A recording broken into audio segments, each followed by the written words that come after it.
Hey guys, it's Skybird, and today we're taking a look at the Mota Mantis. So this is a praying mantis type Rahi that is prominently featured on my island of Mota, hence the name.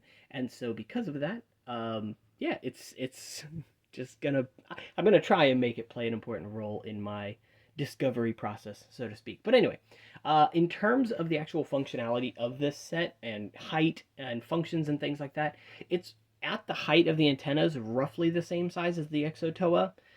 So it is pretty large once you get up to here, but taking into consideration just the head and stuff, it's only a little bit taller than like a Toa Mata, so not nearly as large as it may look in some poses. That said, of course, it does have a decent amount of articulation, being that the hips or the attachment points for the legs are on a ball joint.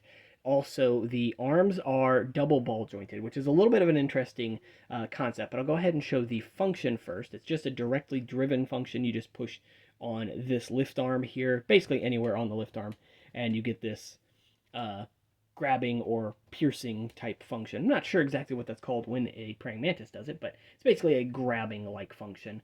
But what I ended up doing, and my kind of philosophy behind the design of the model, was doing lime green on the back, kind of keeping that color consolidated to the back of the model, while the underside had the older dark gray style. I'm a big fan of the color scheme, lime green and old dark gray. I don't know, there's just something really aesthetically pleasing to me about it.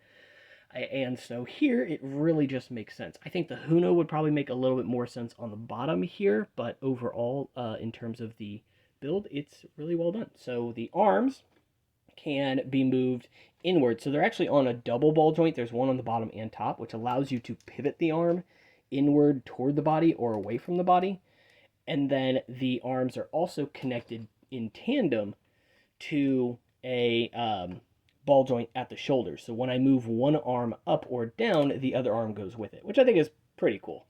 And it gives you this kind of more let me get that camera focused. There we go. A little more or a little less imposing design from this standpoint.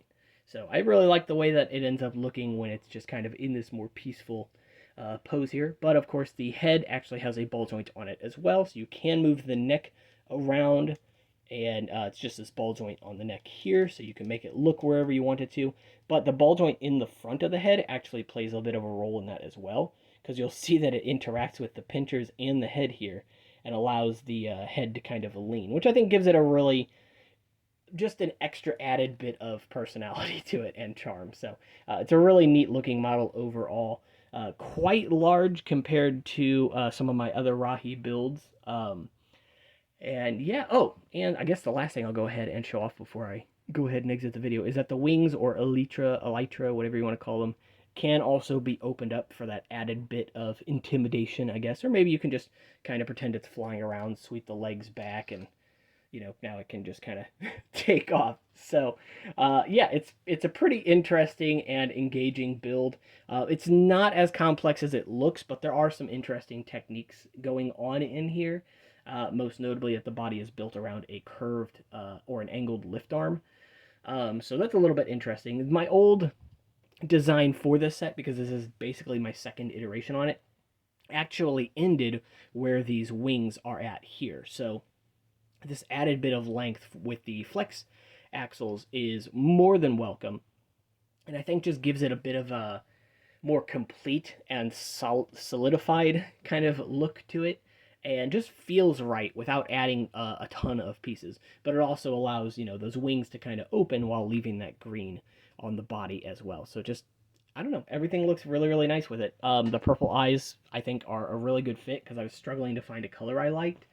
And of course, I chose silver on the antenna here, not expecting to like it, and then actually really liking it a lot. So yeah, I hope you guys enjoyed this video. If you did, I'm gonna, keep doing what I do, but go ahead and leave a like and subscribe, as it helps me out a ton. And of course, if you want to get a hold of me for whatever reason, I do have a Discord and Instagram, which I'll leave linked in the description below. So I hope you guys are having a great day, and I will see you in the next one. Take care.